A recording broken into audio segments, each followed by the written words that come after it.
Retired? So every day is a wonderful day. Absolutely, yeah. No, I have taught in the past and I've worked in the federal government. Oh, so did his grandma. Yeah, She's Department of Defense. I was, Negotiator, right? So she dealt with some sort of So foreign really quick, I want to tell you. stuff. Singapore and 2 weeks ago, when I Korea were said kind of your her book is staples, like I a guess. mirror She's image spent a lot of of time. yeah, I was the Which one? Immigration and Naturalization not Service. the other, Which you no, watched the in hidden side of things. Uh, So I didn't she's- mean it was like a copy of she it. did it What I meant mostly in was that Jersey, but you didn't make it new It's like age. the You last- kept Mhm. the purity of it. Right. And it wasn't like, and that's why I'm really hesitant about reading stuff now because it all feels so new agey. But yours wasn't. It was just perfect. How many It was copies? perfection. Sure. So I wanted you to thank you. understand that. I didn't mean that. No, You just we didn't kept- take it that way at all. You kept the essence of the teachings. Mhm. I try to go back, but she's We were inspired by Eckhart Tolle because so much of the New Age stuff is very esoteric and theoretical. But his is very practical. It's like these are ways you can actually implement these ideas in your everyday life. So that's what we loved about his teaching. And we're like, we want to make theosophy more practical. How do you put it into practice every day? In today's time. Yeah. So that was our goal all along. So I'm reading the masters and The masters and the path. the path now. Oh, good. Yeah. So I did have it, and I think I picked it up and started reading it many years ago, and then put it down for some reason. So then I decided I'm going to pick it back up because you said that's where you got your inspiration from. That book That was the changed my life, yeah. But I knew nothing about New Age stuff before that. friends down there. Her and her You won't need to pass it on. You want- boyfriend have been in Costa Rica for about a month now. He's on the phone. They're now leaving in February. Who is? He's gonna travel all over Jersey, so they You want me to pass it on? You want me they're to? deciding Oh, not to. we'll just leave him here and I can ask. Thank you for doing that. One more. Hey, what's up? You staying Well- warm out there? It's like snowing. Oh, Are you staying warm? yeah, it's not snowing, you're right. Almost. There's a blizzard. Oh, hi. I thought the cold wind was going to keep people away, but apparently not. Hey, Ivan. Great, how are you?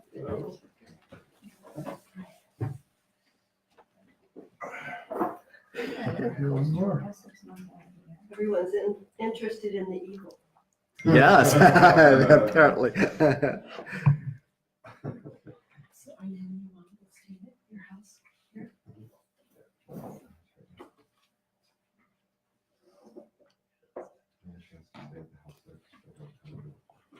You know what? I gotta exchange numbers. I'll text you.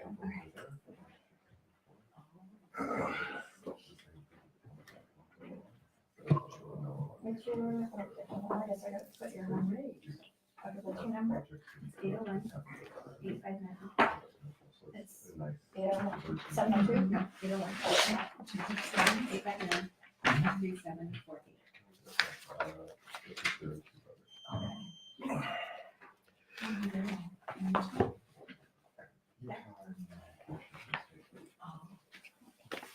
You want me to fill it up for you, Paul? This is actually Ivan's. Oh. I should have filled it up for you before I brought it in. Watch it. Sure. Oh, that's right. He left it last time. Yeah, he kept track of it. You want me to put water in? Pardon? You want me to fill it for you? No, I'm good. I've got All one. right, okay. Thank you, There's- though. There's water here. There's more in the back. If anybody wants cold, I need a container. Thank you. Does anyone want a copy of the meditation we did last week? Okay. I'll just Oh, I put them do. in the middle there. Cool. Yeah. I have an audio recording of it too. If You do? yeah, Can you send it to me? yeah, it's Do you, is it guided? it's Oh actually my gosh. yeah.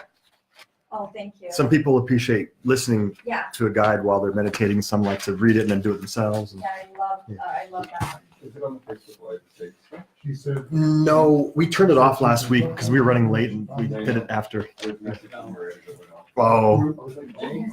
well, you and the group, both.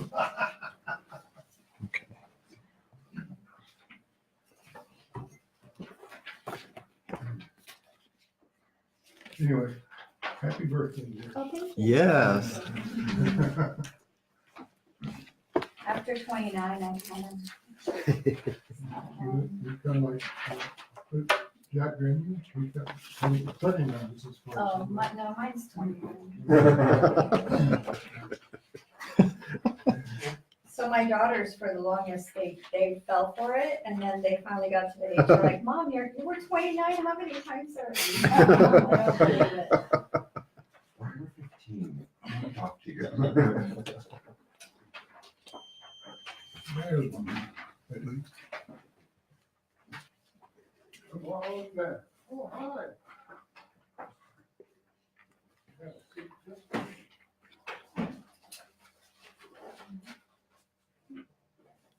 All right, 2:30.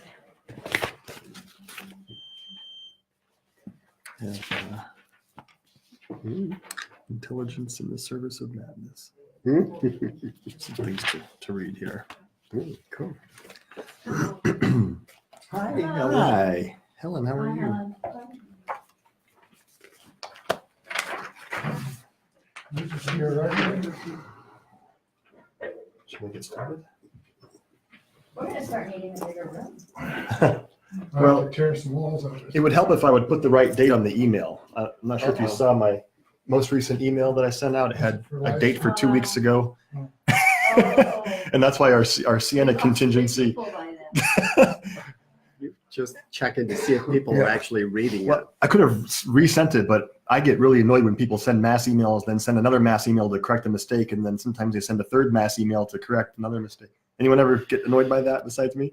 No? No, you're the only one. Oh, so I should have sent another mass email to correct the date. Maybe the Sienna folks would We've have been. got one person coming still, she's just like. Okay. Should we do our meditation first Yeah, or wait then for they'll it? come in. It always works that way. They walk in the middle of it, yeah. Okay. All right, we've got a few people. Do we have anyone online? Let's see. All right. Let's do a quick meditation to calm everything down and harmonize our vibes, sometimes our scattered, fragmented vibes. Let's try to defragment them and harmonize them. So take a couple of slow, deep breaths.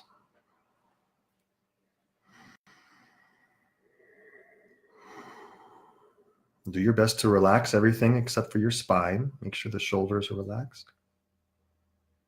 Jaw is relaxed. Eyebrows, forehead relaxed.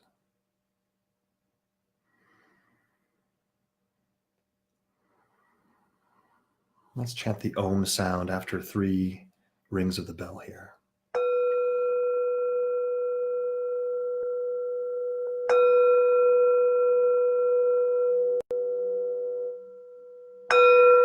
Inhale.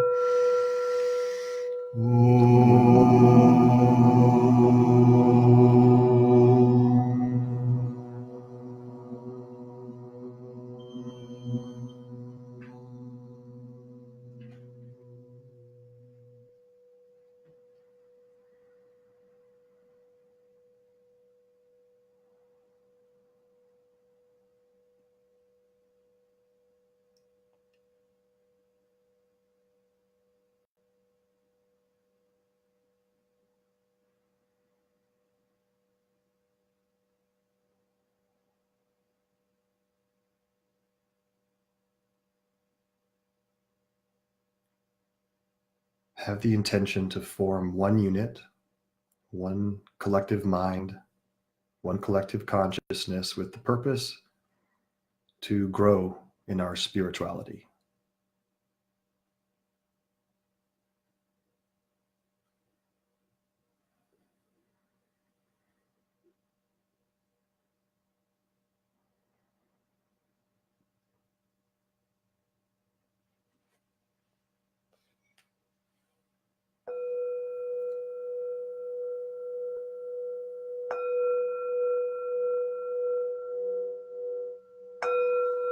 Inhale.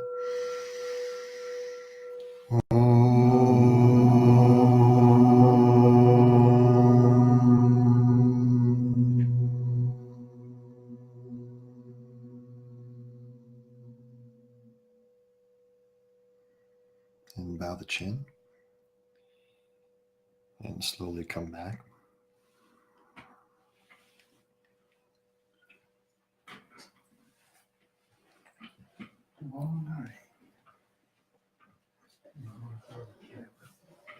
Session 16. Right? 16. Yeah. Rocking and rolling. We're going really slow, but we're still rocking and rolling.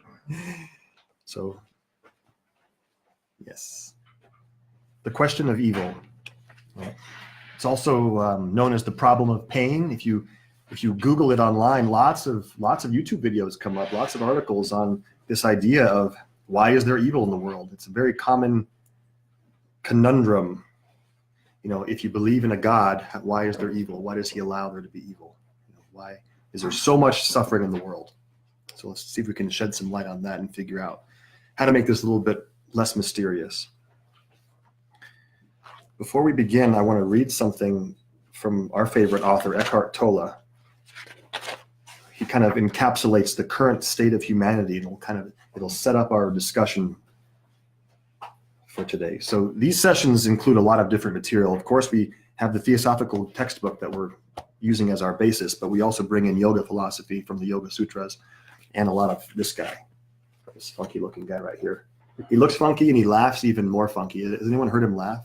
It's really weird the way. That's kind of how he laughs. Anyway, we love him. He's I don't think brilliant. he's actually human. I think he's from another planet.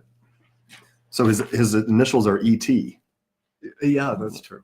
extraterrestrial. So in the very first chapter on page 8 of this book, Eckhart, A New Earth. Hey, Bob. He talks about our inherited dysfunction and how humanity's inherited dysfunction. He says the normal state of mind of most human beings contains a strong element of what we might call dysfunction or even madness. According to Christian teachings, the normal collective state of humanity is one of original sin. Sin is a word that has been greatly misunderstood and misinterpreted. Literally translated from the ancient Greek in which the New Testament was written, to sin means to miss the mark, as an archer who misses the target. So to sin means to miss the point of human existence. It means to live unskillfully, blindly, and thus to suffer and cause suffering. And my side note is that's based on our free will that humans have. The achievements of humanity are impressive and undeniable. We've created sublime works of music, literature, painting, architecture, and sculpture. No doubt the human mind is highly intelligent, yet its very intelligence is tainted by madness, to put it lightly. Science and technology have magnified the destructive impact that the dysfunction of the human mind has upon the planet, other life forms, and upon humans themselves. By the year 1914, the highly intelligent human mind had not only created the sublime works of art just mentioned, but we had also invented bombs, machine guns, submarines, flamethrowers, and poison gas. This is intelligence in the service of madness. So that's Eckhart Tolle's take on the current state of humanity and a little glimpse into why there is evil and suffering in the world when there may or may not be a God who is all-knowing, all-powerful, and all-good. So let's dive into the material. All right, let's talk about what evil actually means first. Before I tell you what we think evil means, what do you think the word evil means? Any ideas of what it actually means in this context? And our online folks can chime in too. Hey, Brianna, good to see you. Volunteer. Bob? To live backwards. EVILLIVE. Oh, okay. Oh, yeah. To live backwards. That's interesting. So thinking about missing the mark of human existence, that applies. Living backwards misses the point of human existence. So what would living forward be then? Just letting it happen. Okay, finding the flow, perhaps. And contaminate with our mind. What else? Any other definitions of evil? What do you think evil means? Well, I would say evil is anything that causes suffering, causes human suffering. We see suffering all around us. Billions of people are suffering, if not constantly, at least a large part of the time. And I think we can say that the suffering comes from evil. This is, of course, the entire basis of Buddhism. There is suffering. We acknowledge it. Now, what causes suffering, and how can we rise above it? How can we eliminate suffering from our lives? And that's the big question. Before we give the theosophical definitions of evil, we have to remember that this is all based on the notion that we are on an evolutionary arc. We talk about this every single session, and it's foundational to understanding theosophical and spiritual growth concepts, that we are all in a school, basically. We're all here on Earth, which is like a school building.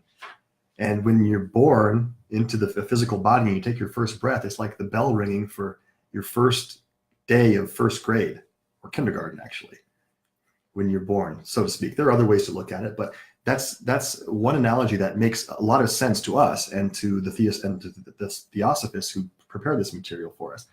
So we're here to learn. And as we live multiple lifetimes, I mean, one lifetime is just a blip on the radar, the cosmic scheme. We learn and we grow and we expand and we realize what is right, what is wrong, what's helpful, what's hurtful. Do we harm others by our actions, or do we not? And a lot of times, some people learn those lessons later than others do. So we have to remember that we're all on an arc. And as Bob mentioned, he said, letting it flow, letting it happen. There is a natural impulse that propels this evolution of all life, right? There's a natural force or a river or a flow of evolution. And if we find ourselves acting in accordance with that flow, life becomes a little bit easier and a little bit less suffering, painful. And if we find ourselves acting in discord with that direction or that flow, that's when pain and suffering happens. So there's a process. We come down into the physical world, so to speak, down into a physical body from spirit. We experience life in all kinds of different physical forms for the purpose of learning. And then we evolve back up with more knowledge, more knowing.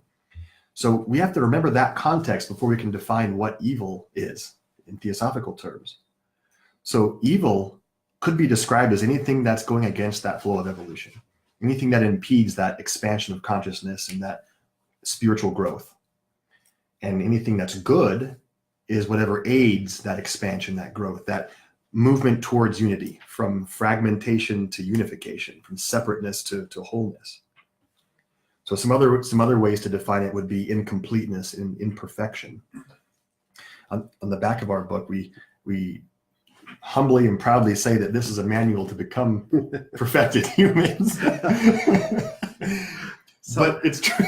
Some people have not taken kindly to that statement, but it is what it is. And the question, of course, is what does it mean to become perfected? Well, to perfect something means to work on it until it's at its maximum level of achievement. That doesn't mean it's absolutely 100% perfect, but for all intents and purposes, it achieves the goal that the person set out to accomplish, whether it's an artist or an engineer or a builder or whatever. Nothing is ever 100% perfect, but it is good enough to serve the purpose.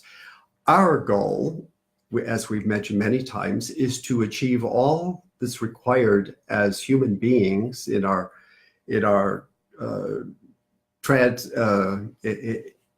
journey through the various stages of our human evolution, until we reach such a stage of accomplishment, awareness, understanding, that we basically would not make any more progress by staying there, but rather go to another level of achievement. So we call it graduation.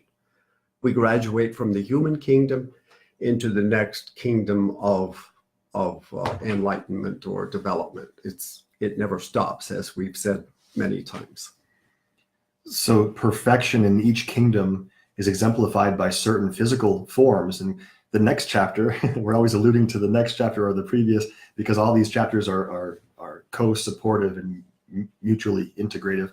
The different kingdoms of life all have examples of perfected beings. The mineral kingdom does, the plant kingdom does, the animal kingdom, and of course the human kingdom. So in terms of examples of perfected humans, now, as Terry mentioned, perfect doesn't have only one definition. It's just who has sufficiently learned all the lessons and passed all the tests that earthly life has to offer, basically.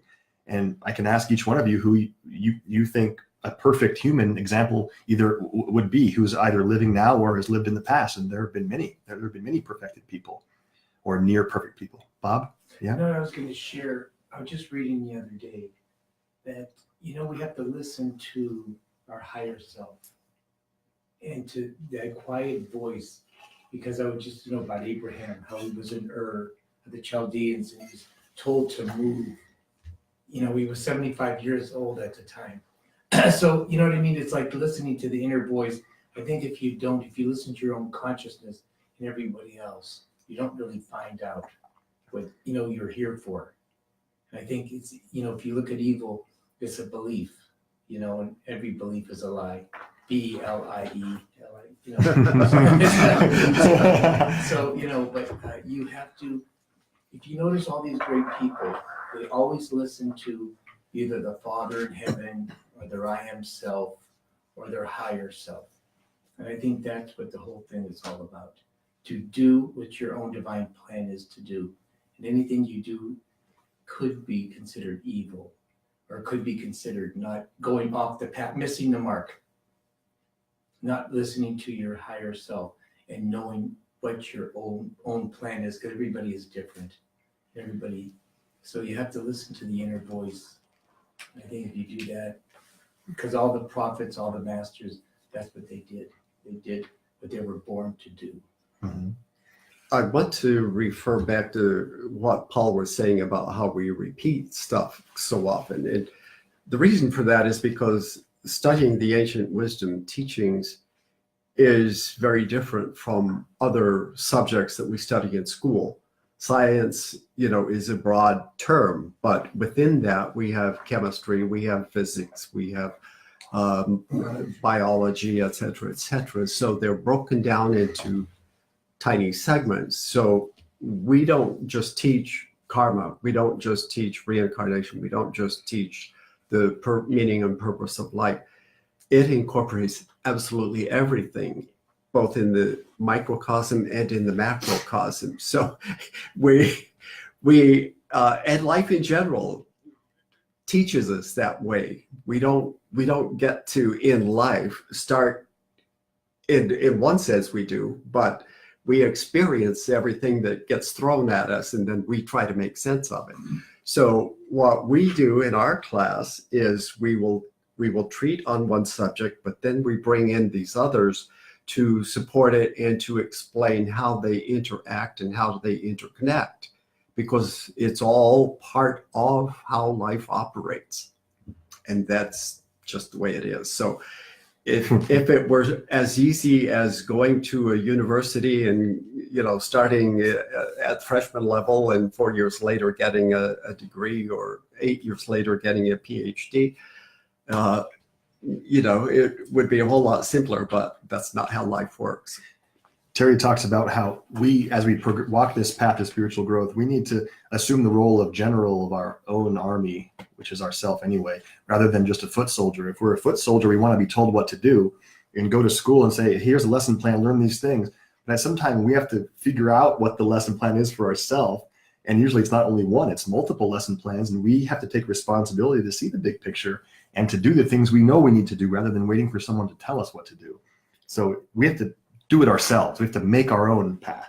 Getting back to a previous topic of conversation, in our last, I think it was in the chapter about the power of thought, John Algeo quoted Shakespeare where he said, nothing is either good or bad, but thinking makes it so. Mm-hmm.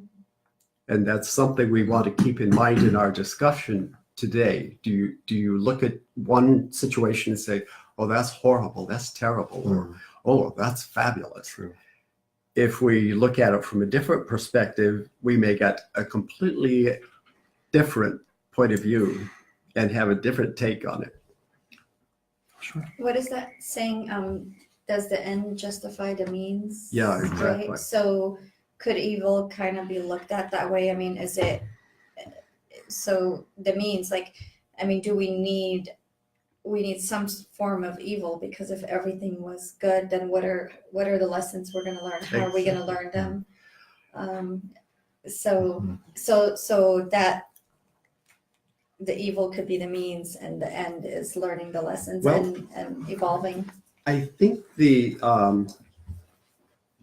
way to look at it is that nothing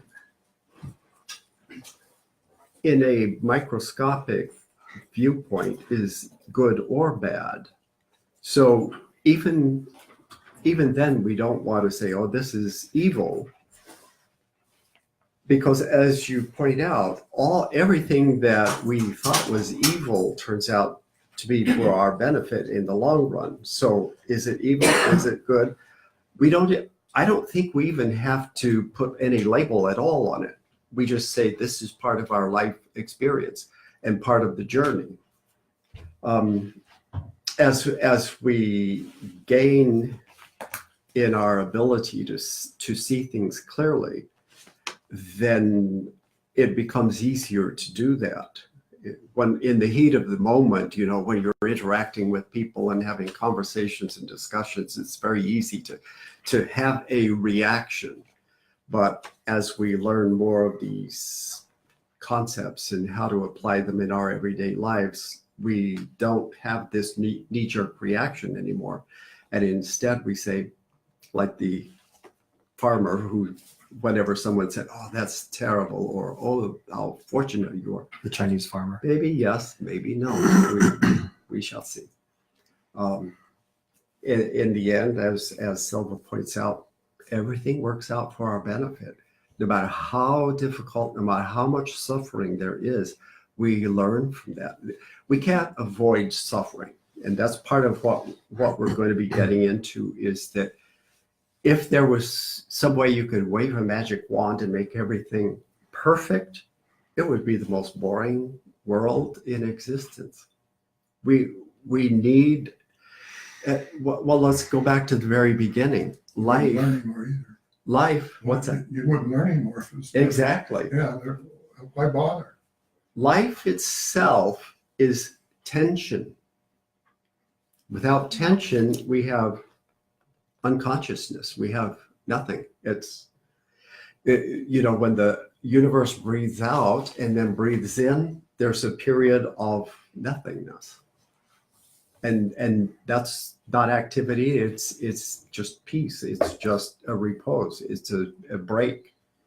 So whenever something is going on, when we're learning, when we're creating karma, when we are having an experience, there's tension, always.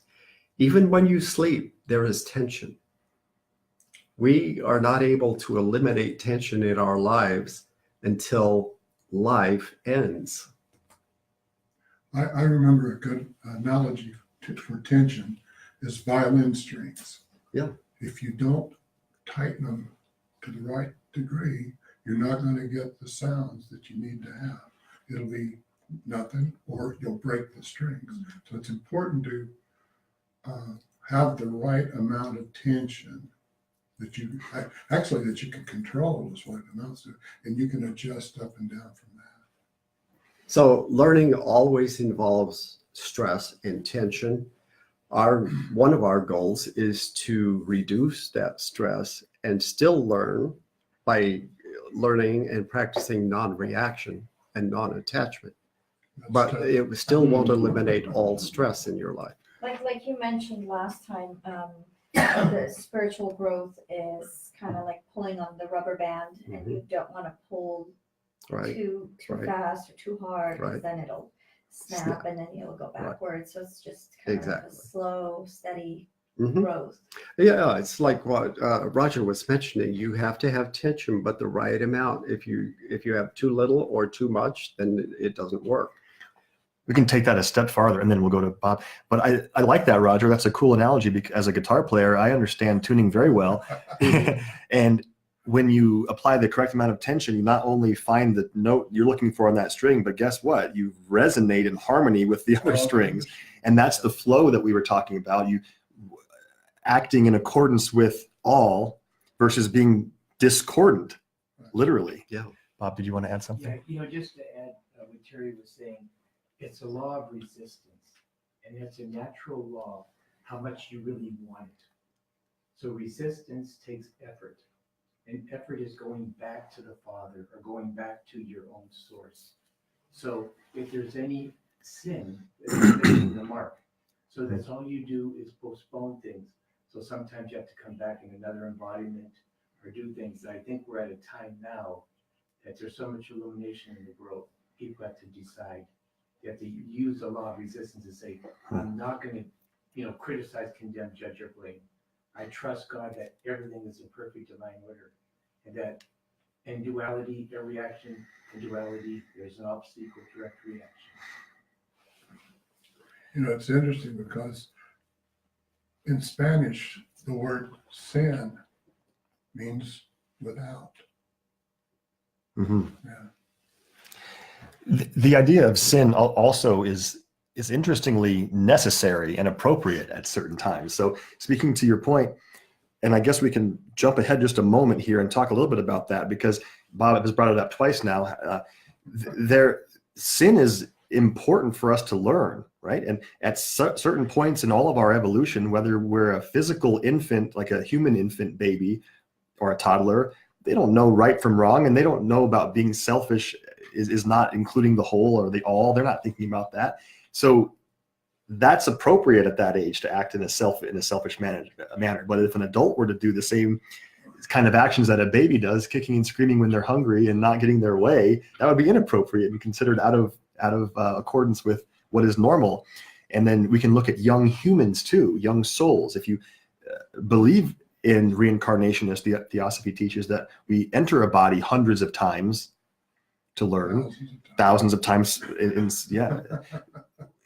Towards the earlier stage of your human experience, you'd be an infant human. Whether you're 30, 40, 70 years old, you're a young human and you wouldn't have learned lessons and your character wouldn't have been developed to the point that it would be later in your soul's life. So bumbling through the world, through life would be more appropriate because you just haven't learned yet. Is a first grader any more sinful than a seventh grader? No, they just haven't learned certain lessons yet. And then also speaking to, did you want to add something there? Well, this brings up the point of what you could call narcissistic behavior.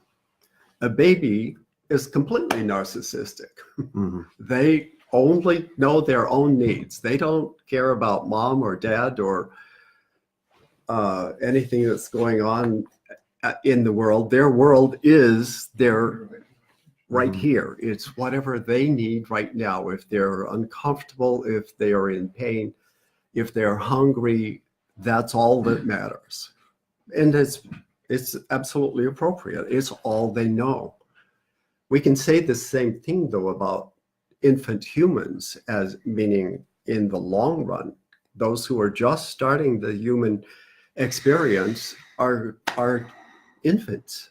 They're still very narcissistic. They're still, and even when they're 80 years old, they're still that way.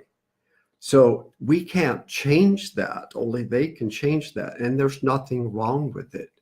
But we still have to interact with them. They're still humans. They're part of our family. And we have to recognize that we're all at different levels of advancement.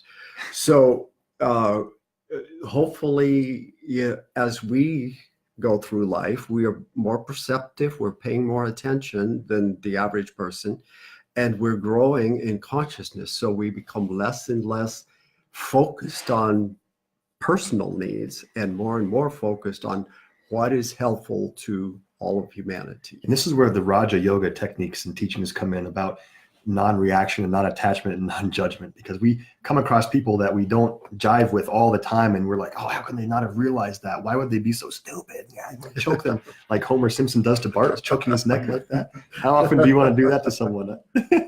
We have to realize, okay, different level of advance, and then they get frustrated with us as well. We're all at different levels in different areas. It's so interesting that the saint might be a sinner in certain areas and vice versa in this life. Someone who might appear completely advanced in almost every area might not have learned certain basic lessons yet, for example. And the opposite applies too. There's a quote that I love from a book that I read every few years. It's the book is Narcissus and Goldman. It's Hermann Hesse, and was translated from German. But the quote is, "Don't you know that one of the quickest paths to sainthood is that of the wastrel?" That's not a word you hear very often. But Wastrel. a wastrel is somebody who just does whatever, and doesn't seem to have any path and doesn't care about what's happening. But the point is that some of the worst sinners, if they're paying attention and notice the results of their actions, a light goes on and they're like, whoa, I can see now that what I did in the past is causing what I'm experiencing now. I wonder if it's worth it. And that is what creates enlightenment, is when you connect those 2 points And learn from and learn from it. This can be a very deep discussion full of rabbit holes in all directions, and I'd love to go off on all the different rabbit holes. So I want to talk about this resistance more and about all the eightfold path of yoga. Let's try to keep going with the course material, and let's bring up the concept of theodicy now. This came up a few chapters ago as well, and let's talk about it again because it's very applicable here. So theodicy is a compound word, comes from 2 Greek, or is it Latin? I think Latin words. Most of us know what theos. Theos is great. Theos is Greek, which means God or divinity. And dike or dise, not quite sure how that goes, means justice. So theodicy is the conundrum or the defense of divine justice. And there are many theodicies, many defenses of this idea of divine justice. How is God good when there's bad in the world? How does that work? How does those two exist together, right? So that's the basis of the explanation of the question of, I'm on the wrong chapter, of the question of evil here. I'm on the wrong chapter. I'm looking at the power of thought and talking about. So, Well, that is part of true. part of this. Let me Yeah. say a word about what I just read from Mahatma Letters Okay. on it was interesting. I was sitting there reading it. One thing I definitely remember, this was on the Isis Unveiled. She said that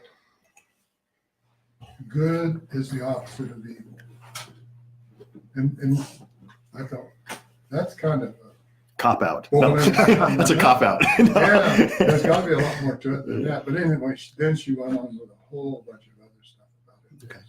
But anyway, that was the root. That was the hook to get me thinking about good and evil. Well, if we look at It's it, interesting because we were coming in on evil too. Mhm. So. if we look at it as a polarity like that, of course, the best definition that I have is that which aids evolution is good, that which impedes it is evil. So there is a polarity there, as there is with everything in the physical world. There's always an up and a down. This idea of resistance, the yin yang symbol, there's always a polarity, male, female. What is good helps the evolution of the world. What is evil impedes it.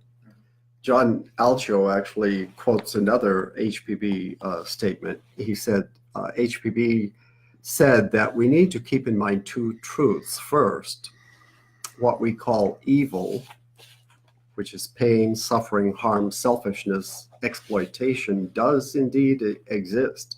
No one can deny it. But she also said that no one and nothing is inherently evil. There is no absolute evil, but only relative evil in the world. That's interesting, They're right? absolute good. That means that, they're not absolute. Exactly. You're bringing up Nothing a is good either point. good or bad. So if there's no absolute evil, that means that there's no devil in accordance with theosophy. This So one- let's talk about that for a second. All right.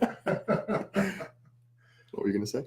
Well, this is actually interesting in that people's ideas and beliefs from a religious perspective change over time. And fewer people self-identify as being religious. It's getting to where none of the aboves are about 25% of the world now. What was I forgot what I was going to say. The devil and Oh, God. yes. I Even got though something to say about the devil. fewer and fewer people have these very strong religious beliefs, even fewer people, even among those who are religious, fewer believe in the devil than those who believe in a God. So for whatever reason, they're beginning to think, well, maybe this is just something that was created to keep us in line and to control us, and maybe the devil doesn't actually exist. According to some of the stuff that I've read about Blavatsky, she says that, going back to the first part of the Bible, that the people associate the snake with evil. But if you look at what the snake did for Eve and Adam, she gave them the tree of life. Exactly. Yeah, so I mean, it's So it was necessary. Yeah, people point that out. God didn't give them a choice, but the devil did give them a choice. You do have options. That's what free will actually Yes. is. Well, you know, you look at the devil. If you spell devil, L-I-V-E-D. Okay, so it's anything of the past. So anything of the That's past, funny. you don't forgive, you have grief, you have suffering, you coulda, woulda, shoulda done, and all this other stuff. The universe is constantly expanding. So if we don't expand, forget the past. You can't do anything about it. You can just do anything in the present. So the devil is lived, L-I-V-E-D. That's so good.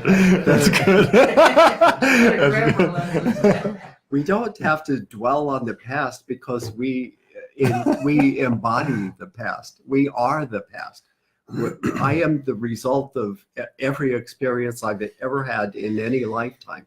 So it's not like you need to dwell on it, but please remember the lessons that you learned. yeah, you gotta learn from it.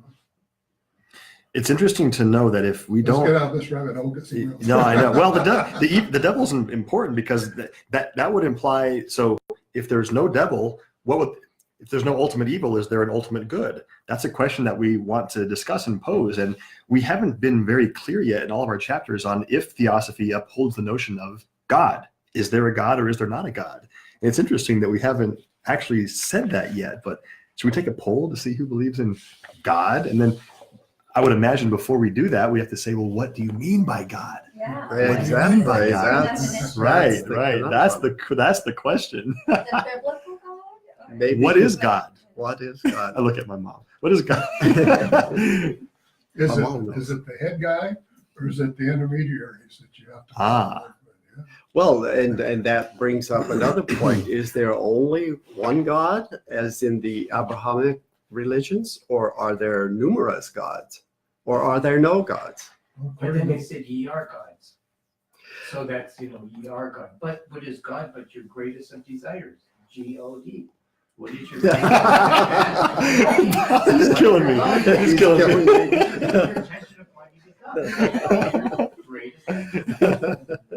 He's funny. Which class did you go to? this? That was a good friend of mine. Okay. He's gone on, but he used to say all that. We quite often quote from the Mahatma Letters. This is one of my favorite books, and it is extremely difficult to study, as Roger will attest. But 3 it's years we spent studying it. it's worth 3 it. years. Show them the cover and put the cover up here on the screen. Yes. The Mahatma Letters to A.P. Sinnott. Oh, Yes, but I wanted he in one of his letters, KH, Kutumi, wrote to actually A.O. Hume, who was planning to write an article about God.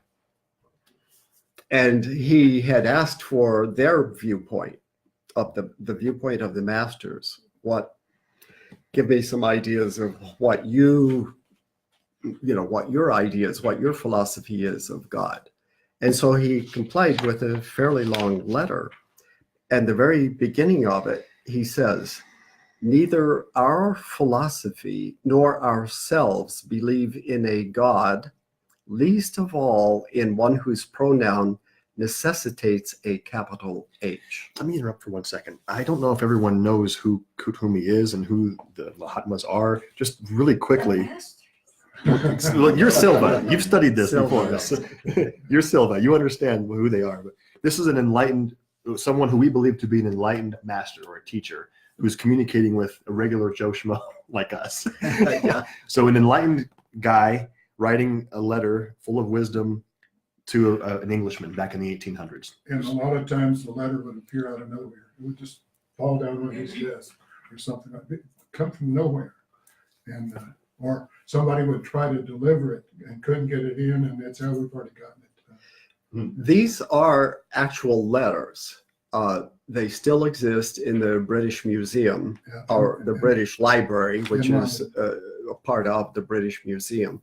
So if you happen to go to London sometime and make arrangements in advance, they will actually show you 2 or 3 of these letters. And you'd have to wear white gloves and you're very carefully watched, but you would be able to see a few examples of these letters. They were the teachers of Helena Blavatsky and Colonel Alcott, the founders of the Theosophical Society. These guys, these Mahatmas, were the teachers of them. So to put it succinctly, these are the guys who have graduated or very shortly will graduate from the human kingdom. They do sometimes, a few of them, deign to actually take a human body, even though they are no longer technically human because they've graduated. It would be like a PhD in chemistry deigning to go to a high school chemistry class just to give a lecture. So they're coming way down to even interact with us, but they do it because they realize there are at least a few individuals who will gain something from that interaction. So these are words from someone that we would consider to be Smart. extremely enlightened in comparison to ourselves. Let me tell you just a little bit about Moria. When Moria sent the letters out, he wrote in red ink, but it wasn't red ink on top of the paper, it was red ink in the paper. So when you if you don't go over, try to see if you can get at least one of Moria's letters. If you go over to England, England. to the British Museum. What is it, would it be in the Theosophical Society Museum, or what museum? It's in the British Museum in London. The British Museum, which is the equivalent of our Library of Congress.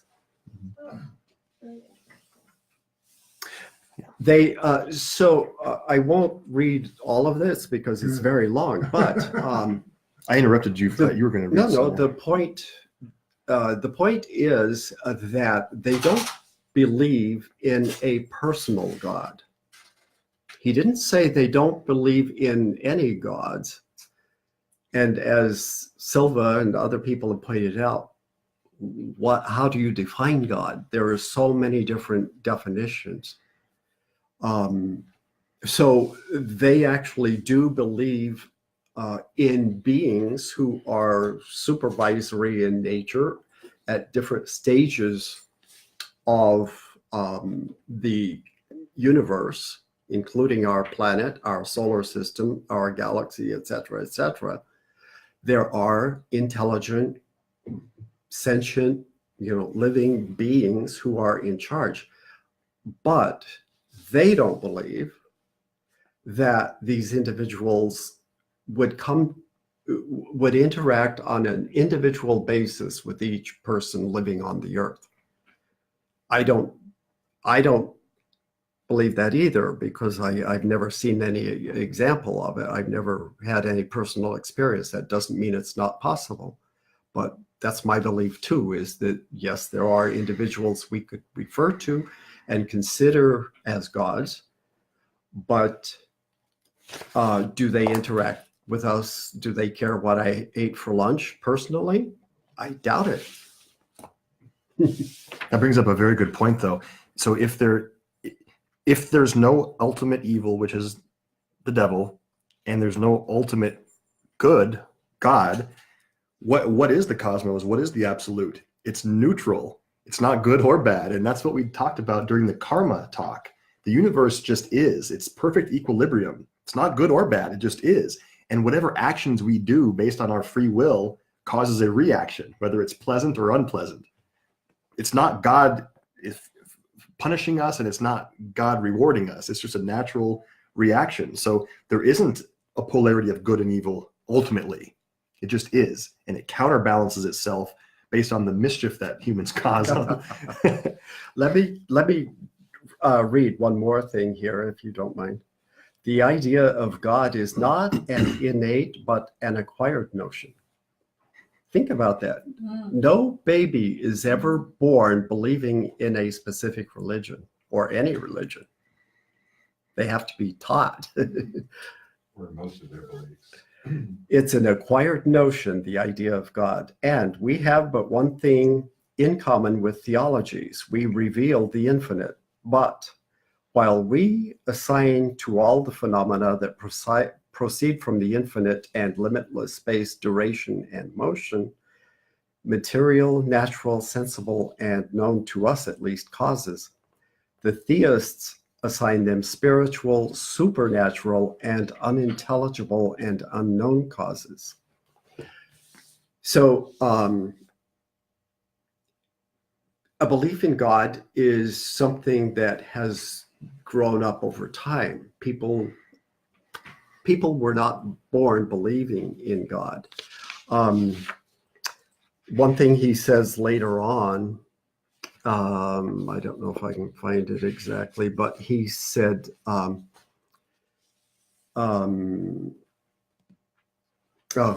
go ahead and I'll try to find We've it. basically been talking about or making the case, unemotionally, of course, that there might not be an actual man in the clouds, right? That's kind of the discussion, how the discussion's been going so far. However, many people believe that there's a man in the clouds. I'm just being a little facetious with that, but a God, a personal God to whom we pray and who created the cosmos. And he upholds the three qualities that most religions assign to him, and that's with the capital H. So now we're taking the other. So anyone know what the three qualities are of the religious God? You know what? Omniscience. Omniscience, which means all-knowing. Omnipotence. Omnipotence means all present, and he's everywhere. Benevolence? Well, that's one. But Or would it be what is the other? All-knowing, all-powerful? all-powerful, Omnipotent. omnipotent. Or forever. Eternal. Timeless. So I guess there are five. Eternal, yes. There are a number of them, but as Paul is pointing out, they are all inclusive. So the conundrum becomes evident when you believe those things about God, and there's tremendous pain and suffering in the world. How and why? How can a God have created the world and be all those things, and yet babies are born with severe deformities? There's genocide happening. There's tremendous pain and hardship happening every day. Why and how? There isn't really an answer in religions as far as I know. If anyone has an argument from religions to support that, other than it's just God is mysterious and we don't understand his ways, I don't want to hear that one. If you have any argument other than that, then please share them. But that's the conundrum called theodicy that we're talking about. Then there are several counter arguments to that. So we might consider that if God is omnipotent, meaning he is all powerful, is he then unwilling to stop suffering? So if that's the case, if he's unwilling, if he is all powerful, but yet he's unwilling to stop suffering, is he a good God? or is he malevolent? Is he an evil? And in the whole first, what's the first part of the Bible? The Old Testament. Genesis. Yeah, the old part. The old part. The Bible scholar. He's the vengeful God, right? And he destroys cities and does things that are not nice. Yeah. So is he benevolent? Not I really. mean, just as one example, if you believe literally in the story of Noah, God destroyed There you go. every Yeah. person on the earth except for what, 8 people or something like that. All the animals. Babies, animals, everything. This kind of shakes your faith, even if you're a religious person. The discussion goes a little farther, and this is an age-old philosophical kind of argument and query that has been discussed for ages. If God is let's change the conversation. If God is a good God and he would change or eliminate suffering, but he's unable, then he's not omnipotent. He can't, right? So if he's not able and he's not willing, is he actually God? So these are things we have to think about, right? Let's act, I wish we had a priest here to talk about this, like a Catholic. Father Jim, let's call him up. Where is he? Yeah. I I'm want on the line for you if you want. Yeah. No, my mom's friend, Father Jim. We actually have a retired Catholic priest that comes to stay every winter in Costa Rica with us. But one point that I want to make is that we have nothing against religion, and No. and there's nothing in theosophy that would prevent you from believing in your own religion, whatever it may be. All we ask is that you be very cognizant of where it comes from and what it preaches and what it teaches, and become a better person because of your affiliation with it. If it helps you be a better person, then fine. Everybody has different things that inspire them in life. And if your religion is an inspiration to you, then use it as long as it continues to be helpful. When it no longer is helpful, then please be willing to let it go if you're at that stage. There is another Theodicy. Yeah, someone first. Yes. I think you're right, but I think in order to gain the most out of the study of theosophy, that you have to empty your glass and you have to deprogram your mind. I mean, otherwise you'll just hit the surface of theosophy, but in order to dig deep, you have to deprogram everything that you've learned. And this happens naturally at a certain stage of your development. Remember that in the beginning, when we're still children, infants, children, teenagers, we're accumulating. We want more. We want more. But as you become wiser and more aware, you're like, I don't think that serves anymore. And you start letting go of things, including at some point your religious beliefs. And you hold things much more loosely. When something serves for a while, you use it. And the moment it no longer is helpful in your personal growth, you let it go.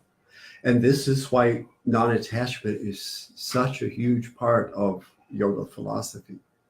If you hold on to something and say, I'll never let go of that, then you're not really a yogi. Let's be clear too, though. Many theosophical writers quote Jesus frequently, as do they quote the Buddha and many other religious figures. And there are Bible passages all throughout this. So it's an open-minded. But their teachings are not dogmatic to Right. me. So it's very loving. It's loving to all religions and to all teachings, and not dogmatic. Like this is the only thing that you have to believe in. Many original religious teachings, the person who promoted them was quite enlightened in many cases, including the Christ. However, people tend to distort them and change them for their own purposes. And that's why anytime any philosophy is reintroduced into the world because none of it is new. It's called ancient wisdom for a reason. It never changes. But the presentation changes based on current events and the way people are learning currently. So that never changes.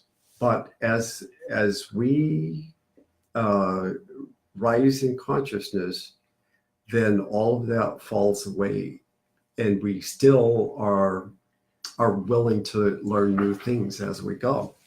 There are a couple other defenses here as it relates to theodicy. There is also the denial that evil exists. And we mentioned earlier that HPB, Helena Blavatsky, says that evil certainly does exist, but nothing is inherently evil. There are many people who believe that evil doesn't exist. And then when you ask that person, well, how do you reconcile the Holocaust, or how do you reconcile murder? They'll say it's Maya. It's everything in the physical world isn't even really happening. It's all illusion. And yes, to a certain extent that is accurate, because as you go farther down from pure spirit to dense matter, things become less real. The only true reality in the cosmos is the ultimate reality, which is undifferentiated and unmanifest. That's the only truth, 100% truth. Everything else is slightly less than 100% truth and real. So yes, there's a degree of covering over our eyes, so to speak. In that regard, sure, everything in the physical world is not really happening. And at the same time, we feel pain and suffering. That's kind of real, right? We can feel pain and suffering. So yes, it does exist. So we don't uphold the idea that evil doesn't exist, although some people say that. And then there's another argument that upholds the fact that God is all the five qualities that we mentioned, and he chooses not to eliminate suffering for the purpose of personal growth and allowing us to have free will. And that's more in line with the theosophical approach.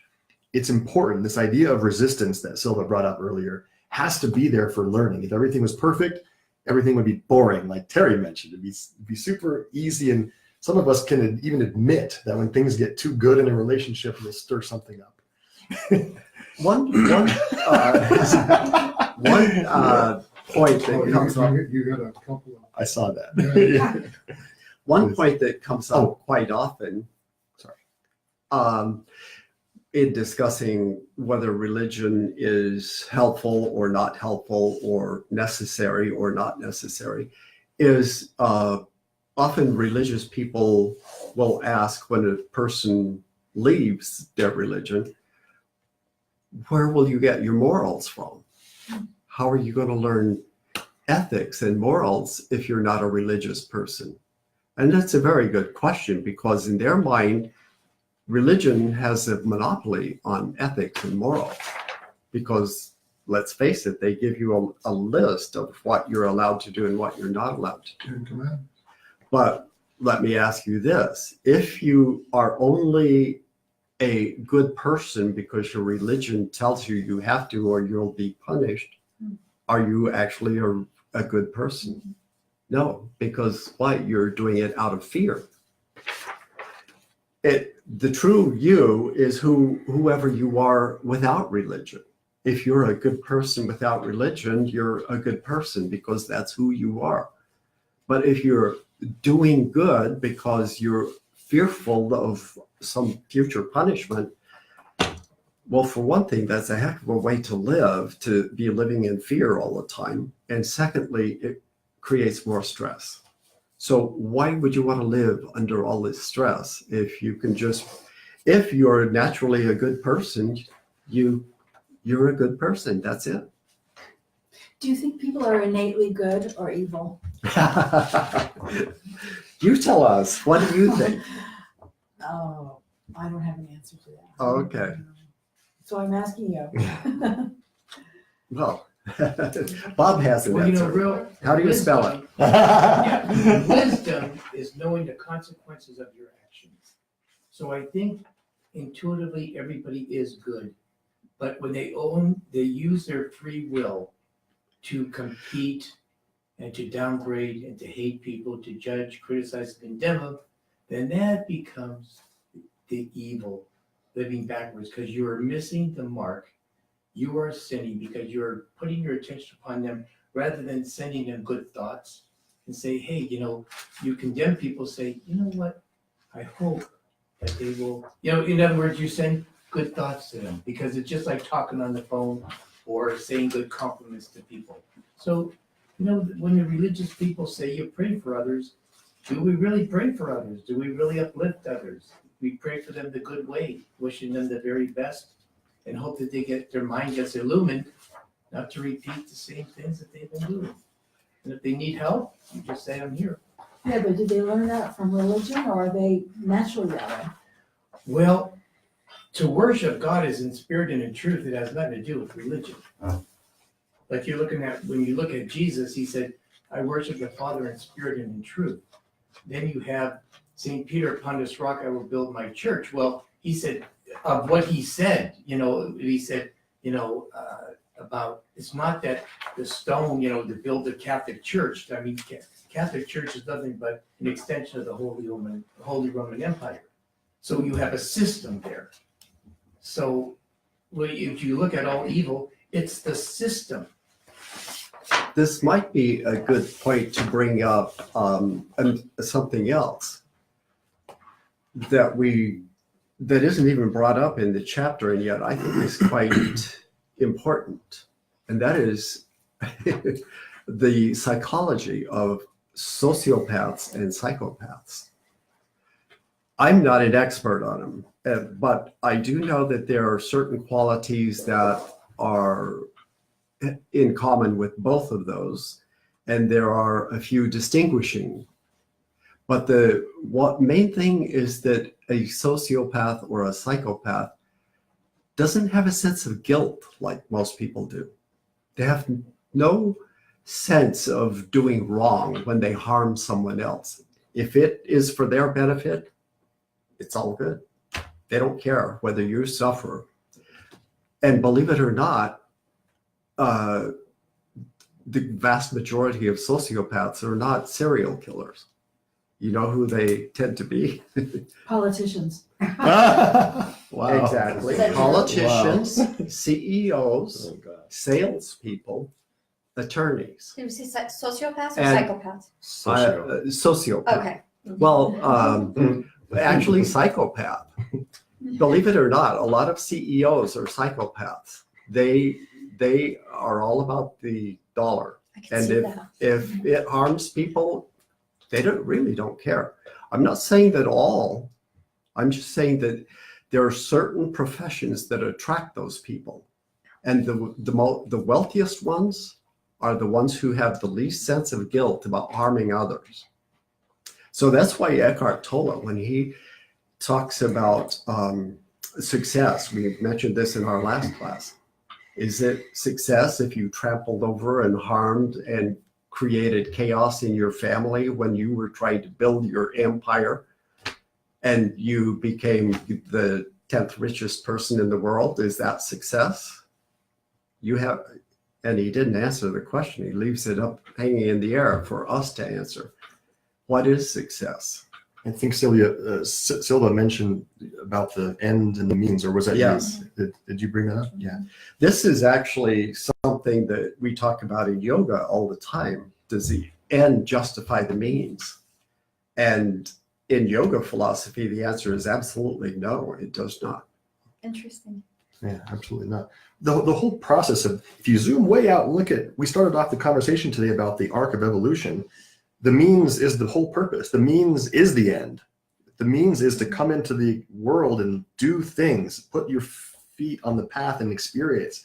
Those are the means, and it's the end. That's all in one. So no, there's no end goal that we can just tackle our way towards and plow down everyone on our way to that. It's the means is the purpose. So the point, which was brought up by Amal's question, is that there are people who are extremely enlightened, like the masters, who have basically no evil at all in them. We have other people, psychopaths and sociopaths, who absolutely don't care about other people, even the people they're close to. They often will pretend to be kind and helpful, and they are master manipulators of other individuals. But they have no remorse, no sense of guilt when they harm somebody, even if they've caused people suffering and death. It doesn't faze them. John Algeo actually does bring this up. He asks a question. He says, do people ever deliberately do what they know to be wrong? Obviously. Drug addicts. Yeah, Drug well, addict- drug addicts they might think it's are right. Very much a sociopath. Yeah, Drug addicts. They could care less about anybody other than just their drugs. yeah. I don't have an answer to your question. Are people inherently evil or inherently good? Except that in the long run, if we go far enough into the future, they will all be perfected individuals. So that's all we can say. We could destroy our planet today, from nuclear war, and we would still exist. We wouldn't have any physical bodies, and we would have to wait for either this or another planet to be prepared to go through the billions of years of the process to get to the point where it will support human evolution again. And then we would come back. That's how the cosmos works. But you can never cease to exist. So if you think of evil as being destroying someone, you can't destroy someone, I like not that. permanently. So evil does not exist. Just the physical body. I can add something too. Mom, you asked, are humans inherently good or bad? We might even want to consider that we're neither. We're just neutral.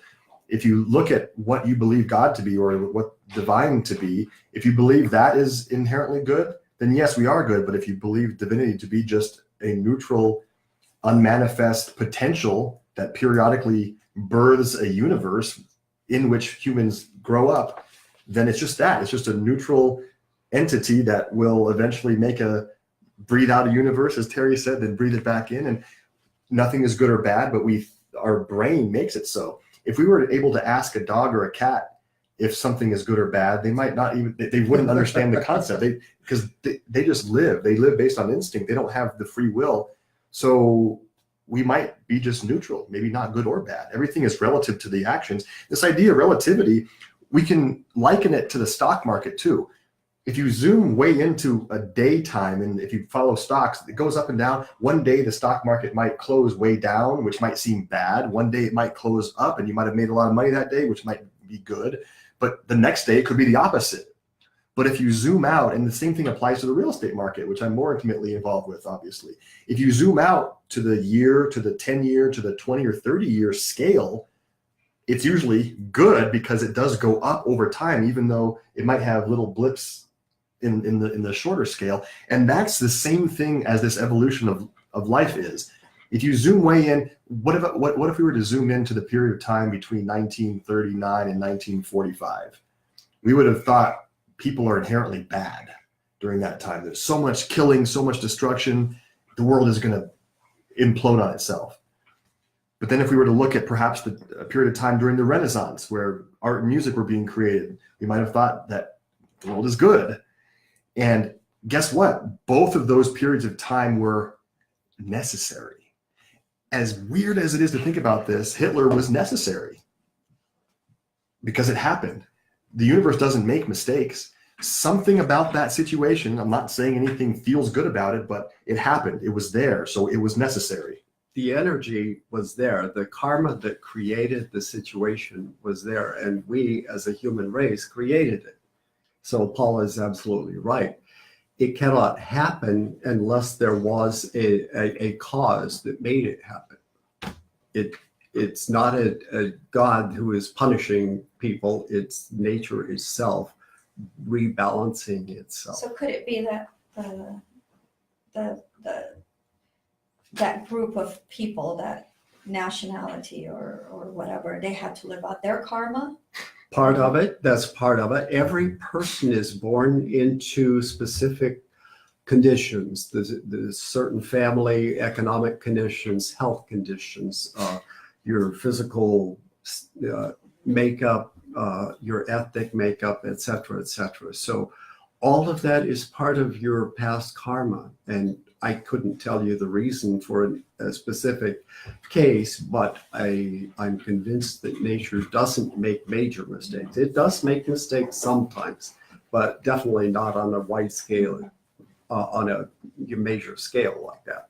One of the quotes that John Algeo writes in this chapter, it's appropriate here.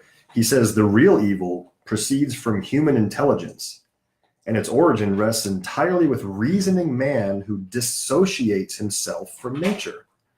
Evil is the exaggeration of good, the progeny of human selfishness and greediness." So evil is created by humans. And remember, when we were talking about karma, we mentioned that animals do not create karma because they don't have enough mental capacity to make intelligent decisions.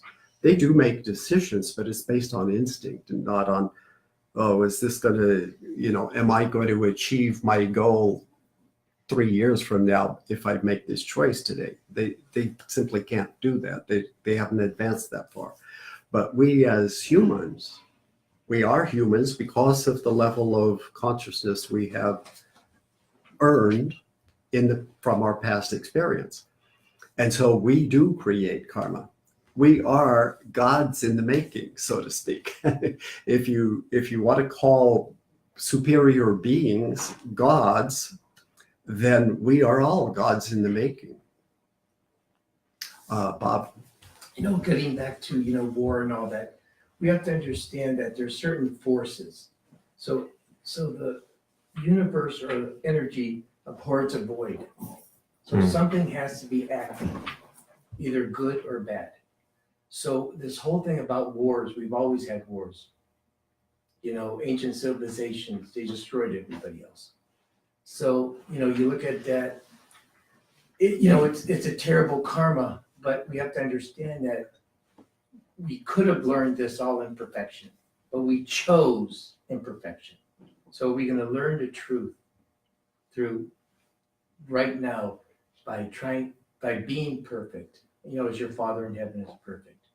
So we have a choice. So as far as free will, everybody has a free will. Let's use it right, because we're going to constantly, there's wisdom is knowing the consequence of our action. And I think we know in our heart what's good and bad. The one thing we don't have a choice about is living. We are going to experience things no matter what.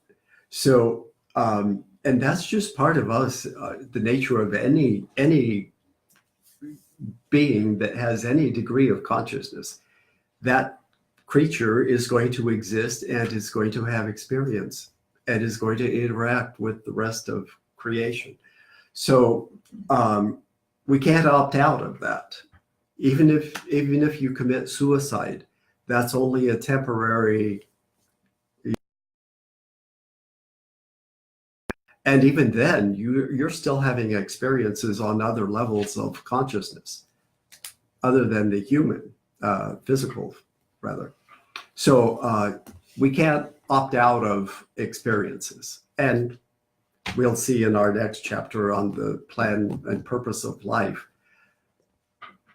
why that is, hopefully. Maybe we can't answer it. Let's talk about what to do about it. Yeah. Bob started that. So let's talk about, so John Algeo, the author of the book, says, he talks about a way to start to change the evil of the world. So he says, unrestrained gratification of lower desires brings no lasting satisfaction to the human being. Humans learn to control or transmute them, the lower desires, into higher forms until eventually their attraction ceases. For example, sexual energy, addictive energy, frustrations. All right, what do we mean by lower desires? Any ideas? Any of the three you just listed. Okay, perhaps, yeah. Addiction to food, drugs, sense gratification, unrestrained, anything sensual that we are unconsciously drawn to. When I say unconsciously, I mean without full awareness. We just have the desire. 7 deadly sins. There you go. Right. So no lasting satisfaction. Does that seem to make sense? If you crave the full, large, deep dish pizza and you eat the whole thing, how long are you satisfied? Usually, you're probably going to be ill. it lasts the first few minutes, but then when you start to realize you're on slice 8 of 12, you're like, oh God, and you feel sick. I'd rather be starving for 2 days without any food than feel that full. That's the worst. And of course, the same thing applies to drinking alcohol. The next day, it's fun during the night when you're doing it and you're out partying, but then the next day. So no lasting satisfaction. And this whole book is about that as well, about how the ego wants those things, but it's the shiny object that gives you the short-lived satisfaction. So the idea of changing evil in the world is to reorient our wants and needs towards the lasting desires and lasting gratification. So in terms of yoga philosophy, we talk about lower chakras and higher chakras. And the part of our body that's lower down on our spine has to do with more basic, short-lived instincts and desires. And the higher chakras, things that appear from the throat, the heart up to the top of the head in terms of chakras and energy, relates to the higher self, the soul, and lasting desires. And there are specific techniques and breathing processes and visualizations to transmute things like addictive impulses and sexual energy and frustrations, which tend to be felt in the lower parts of the body. Like when you have a sensation of jealousy or anger, usually you have a visceral reaction, and it's not in your brain usually. Yeah, there's a thought associated, but usually you feel something in your gut. And there's a way to physically transmute that. And that's a physical practice that we can all do. The technique that I'm handing out, that's a specific example of how to begin to transmute. Carol, it's over here. You can have one on the table there. Yeah, and it's simple. It's not always easy because we don't do things like Laya yoga or chakra yoga where we visualize energy in our body and move it, but it's very possible to change our energy. And a clairvoyant would see your aura, if you believe in that kind of thing, the type of energy that you carry with yourself, and you can change that. Terry said we are living embodiments of our past. Well, it's visible to people who can see energy fields. The type of person that you are, you carry that energy with you. Your aura might appear muddy or brown if you're that kind of person, or it might appear clear blue or purple, or who knows what color if you're mad, it's red. Correct, exactly. Yeah. All right, should we continue? Mm-hmm. Discrimination and personal development. So again, being able to change evil. So why is evil necessary? Let's first recap a little bit about that. Evil is necessary in the world to work out karma, for one. We've talked about that a little bit. Also, other personal character development traits can't be developed without resistance of some type. Oh, and incidentally, the whole practice, the whole school of Hatha yoga, H-A-T-H yoga, the physical practices, is all about resistance. The word Hatha means sun, and it relates to sun and moon, Ha and Ta. It's resistance. It's like both sides of the yin and yang. That's the whole school of physical yoga. Whether you're doing downward dog and you're pressing your feet into the mat and you're lifting your hips toward the sky and elongating your spine, those are all different forms of resistance to build strength, to build circulation in the body. So that's only done with something physical to press against, basically, right? So things like courage. How would you develop courage if there was never any fear or if there was never any challenge presented to you? How could you possibly develop that trait? How could you get over a fear of heights, for example, if you never went to the top of a tall building and tested yourself and told yourself, okay, I can do this. I'm not going to die. I can look over the edge. Okay, cool. I can do that. I got this. But if you would have never tested that, how would you ever know? How would you ever work on that, right?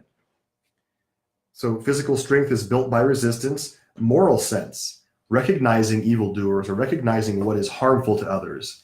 How would you develop morals if you didn't know what is wrong and what is right? You have to see it. And the idea of discrimination, viveka. Do you have to see it, or do you have to do it, or do you have to be the one who receives it? Can you just receive Any or it? all, and it depends on your particular constitution. Hopefully you have the wherewithal to be able to witness it and observe it and not have to physically do it, but some things we have to do. Some things we're stubborn. We have to get hit by the club over the head ourselves rather than seeing someone else getting hit over the head. I wonder if that doesn't, I'm not sure if that hurts or not. Let me try that. Oh, that hurts. You're right. So we know what is good or bad based on the fact that we have experience. We have personal experience. It's not because somebody gave you a list of what's allowed and what's not allowed. It's because you, as a thinking being, have connected cause and effect. And in your mind, you say, okay, am I going to do this? Because I can see that if I do this certain action, that more than likely this will be the result. So it's awareness. It's nothing more than awareness. Obviously, when you're a parent, you tell your child, don't do that. But an even better way is to get them to thinking about it. I had a friend who had a little daughter, and she wanted to stand up on a chair that was a swivel chair like that. And she said, what do you think might happen if you climb up on that chair? And she thought about it, and she said, I might fall. Okay. So instead of just saying, don't do that, she had her think through what might happen if she did it. I remember always asking why. That was my favorite word when I was a kid. Why? And she was very good about not just saying, don't do that. She would explain things. I needed that. Why? I want to know. Tell me. That's good. It's a good parenting skill. I wouldn't know firsthand, but Exactly. No, any teacher, and parents are always teachers. Any good teacher explains the reason. You don't just throw something out there. You say, this is what I've observed, or this is what I've learned, and this is why it is done that way, or why that is taught that way. Explaining something is very crucial to teaching. Because see, education is to draw out, have them make the decision. Because see, here's another thing we didn't get involved in today was hypnotic forces. And hypnotic forces, like Helen Blavatsky was very against, because everybody's hypnotized to believe falsehoods, that there is sin, there is really no death, there's all this other stuff. In reality, it doesn't really exist. So, that whole thing about drawing out of the person the very best and teach them, that's the whole thing of a parent, is to teach, because the first 7 years, everything is 7, 7, 7. So the physical, so that the baby's growing from 1 to 7, that's the physical. Then it goes to the mental, then it goes to the spiritual. So, but what I was going to say is that, a lot of people are under hypnotic control. They do things that they don't even know what they're doing. And so when you say, you got to do this, well, the child's going to resist, because they're not really learning, because they're trying to push off, because they know that they haven't learned anything. They're just listening to hypnotic control. The best teacher doesn't necessarily impart data. They inspire people to want to learn and want to improve themselves. It's more about inspiration than it is about just throwing information at somebody. Inspiration versus perspiration. it's important for us to realize if our actions do one of three things. If our actions are just to help ourselves, are to help ourselves and hinder others, or to help everyone. And I should have mentioned that earlier when we were talking about CEOs and the means and the end and such, but it's important to analyze our motives and to understand this idea of the collective energy field in the world. So we all have our own personal auras, but our planet has an aura as well.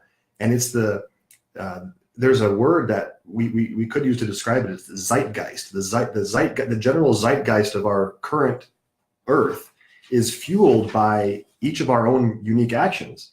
So do we choose to fuel that collective consciousness with actions that are completely selfish, or even worse, selfish for myself and hurting others, or the exact opposite, which is for the benefit of all? And you can liken those things to white magic, black magic, and gray magic. So the gray magic would be, yeah, I'm being selfish, but I don't really know if it's going to hurt anyone else or not. I'm not concerned. White magic is helping all, and black magic would be, I'm going to help myself, and I don't care if I'm going to hurt you in the process.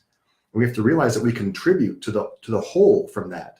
Terry always talks about the idea of how do you eliminate suffering in the world? Well, it starts by eliminating all anger and resentment and negativity here first.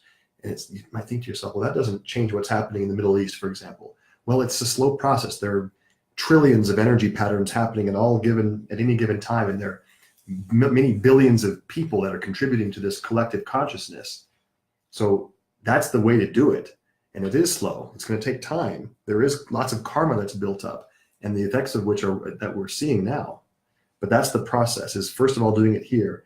And that's why we keep referencing this guy, because he talks about how to change yourself from the inside. A couple other notes here. What is good in small doses may be evil in larger ones. We talked about the 7 deadly sins. So gluttony, for example. Food is obviously good and necessary, but in excessive doses, not good, harmful, right? Wine. Some doctors say have a glass of red wine every day. They don't say have a bottle every day. It's a big glass. It is a big glass. It's glass and it's big. Right. Also, it's important to note that pain and suffering, some more evidence as to why it's necessary, is that it's a stimulus for activity. If you feel pain, you're going to take some action usually. You're usually not just going to sit there and enjoy it. Now, some people might do that, but it's rare if you sit there and enjoy the pain. So to use effort to eliminate the cause of the pain, thus gaining experience and hopefully moral acuity. Further, struggle is not to be avoided, but to be acknowledged as the very root of existence in an evolving world. Sometimes you have to just give in and realize, okay, this is going to suck, but I have to do it. So let's go for it. That's a yoga term. Yeah, exactly. I think Patanjali said that. Yeah. It's going to suck, but I got to do it anyway. So just dive in. All right. We're almost through with our time today. Wow. We have a couple last, we might be able to wrap up this chapter in one meeting. What? We didn't talk about the dweller on the threshold. The dweller on the threshold. Do What we have is time? that? It's the little devil on this side and the angel on this side. No. Do you think we have time to go into that, or should we just? We can do that next week. Yeah, well, while you're thinking about it, I can't leave here with this on my mind. Sure. And you said it twice now, as far as CEOs, salespeople, politicians, equating them with being Attorneys. sociopaths and psychopaths. And that may be true, but it certainly is in the very minority. It's not a blanket statement, of course. Yeah, I'm glad you that brought is- that up because yeah, I that do want to disturbed me clarify because that. I was in that world, and I think for the most part, they've gotten thrown into that environment by circumstances, certainly, but it's in such a minority where they're bad. And it's the bad you hear about because of the media. You don't hear about all the good, all the very charitable organizations. No, you read my mind because I was actually thinking that I need to clarify that. So I'm glad you brought that up. The point that I want to make is that the vast majority of people in these professions are perfectly normal, regular people like you and I who care about other people. But these are professions that have a certain degree of power or can have a certain degree of power. And that is always going to attract a certain element that thrives on that sees that as an opportunity to manipulate and control other people. So no, I don't, I did not say that clearly enough and did not flesh out the thought that I had.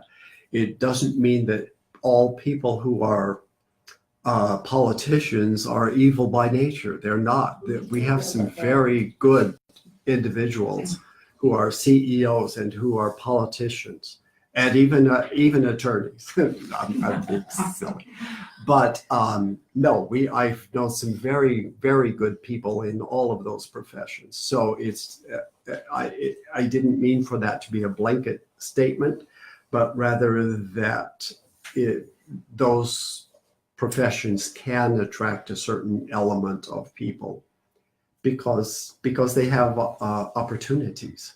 It's the opportunity is there. And depending on how you use it, is what would determine whether or not you're a more or less enlightened individual. So your homework assignment is to go home and watch Pretty Woman. What? Where did that come from? That's Never the explain guy that. who starts off tearing down other companies, putting people out of work, and then he comes around and he goes back to the other side. Anyway, Okay, so Julia Roberts does a good job. we love Julia. Just as a last I thought for in between this and the next class, be aware as much as possible of your motives in life. If you have aspirations to become a politician, what is your motivation? What is it that impels you to want to achieve that? And it may be a really good reason. So don't discount it. Don't say, all politicians are bad. They're not. So, and you can sometimes figure out other people's motives just by watching them, but you don't have to necessarily share that with everybody around you. More importantly, check your own motives. Check yourself frequently and say, what is my motive for wanting to do that? And ask yourself, is it selfish or is it unselfish in nature? And that neither one is good or bad, as we know, but just be aware of it. And I have to sometimes admit my motivations are selfish. Oops. And imagine that Terry can read your motives too. Yeah, exactly. If Terry can read your motives, that'll check you really fast. I think that sometimes. All right, it's 4:00. You guys are awesome. Thank you to our online students. Oh, Barry's there. Hey, Barry. And thank you to all you guys here in person. Thank you guys. Thank you. Yes. 2 weeks, I believe 2 weeks from now. Is that the next one? That's the next one. All right. We don't have one scheduled after that, so we need to. Okay. schedule, in 2 weeks. Twice for second and fourth Tuesday. Second and fourth Sunday of the month. 2:30 to 4. Yes. All How many right. chapters do we have left? Through 3 more. 10, 11, 12. The last chapter is quite short, though. Three more. All right, Did you signing guys off. decide on if we're doing Not yet. We haven't.